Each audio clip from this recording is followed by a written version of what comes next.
چوری سے توبہ کے بارے میں ایک طویل کہانی ہے۔ توبہ کے لیے طیف کا سفر احمد ہمیشہ ختم کرنے کے لیے جدوجہد کر رہا تھا۔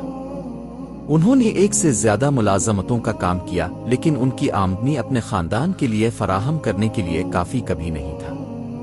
ایک دن ایک ترسیل ڈرائیور کے طور پر کام کرتے ہوئے احمد نے خود کو ایک مشکل صورتحال میں پایا۔ وہ ایک امیر کلائنٹ کے حویلیشن کو ایک پیکج فراہم کر رہا تھا، اور وہ گھر میں داخل ہونے کے طور پر انہوں نے میز پر جھوٹ بولا ایک قیمتی ہار محسوس کیا۔ 2 بار سوچ کے بغیر احمد نے ہار کو جیب کیا، یہ سوچ کر کہ یہ ان کے تمام مالی مسائل کو حل کرے گا۔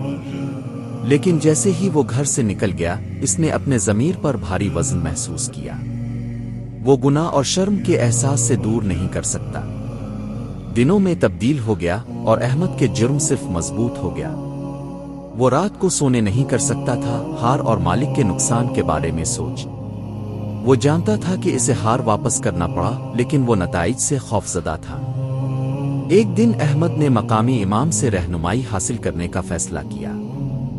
اس نے اپنے گناہ کا اعتراف کیا اور مشورہ طلب کیا۔ امام نے صبر سے سنا اور پھر فرمایا، توبہ صرف گردن واپس نہیں بلکہ تمہارے طریقوں کو تبدیل کرنے اور اللہ سے مغفرت طلب کرنے کے بارے میں ہے۔ احمد نے امام کے الفاظ کو دل میں لیا اور ہار واپس کرنے کا فیصلہ کیا۔ وہ کلائنٹ کے حویلی میں گیا، اس کے گناہ کا اعتراف کیا اور ہار واپس آیا۔ کلائنٹ کو حیران کیا گیا، لیکن احمد کو معاف کر دیا گیا۔ احمد کا توبہ کا سفر وہاں ختم نہیں ہوا۔ انہوں نے مسجد میں نماز کے سیشن میں شرکت شروع کر دیا، امام سے رہنمائی کی تلاش اور قرآن پڑھنے کے لیے۔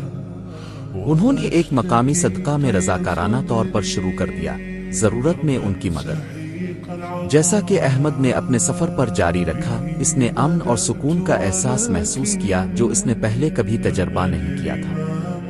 انہوں نے یہ احساس کیا کہ توبہ صرف معافی طلب کرنے کے بارے میں نہیں تھا، بلکہ اس کے طریقوں کو تبدیل کرنے اور ایک بہتر شخص بننے کے بارے میں تھا۔ احمد کی کہانی کمیونٹی بھر میں پھیل گئی، دوسروں کو توبہ اور معافی کی درخواست کرنے پر حوصلہ افزائی کرتی ہے۔ وہ امید اور ریڈیمپشن کی علامت بن گیا، ظاہر کرتا ہے کہ یہ تبدیل کرنے اور معافی طلب کرنے میں کبھی دیر نہیں ہے۔ کہانی کا اخلاقی کہانی توبہ اور استغفار کی اہمیت پر روشنی ڈالی ہے۔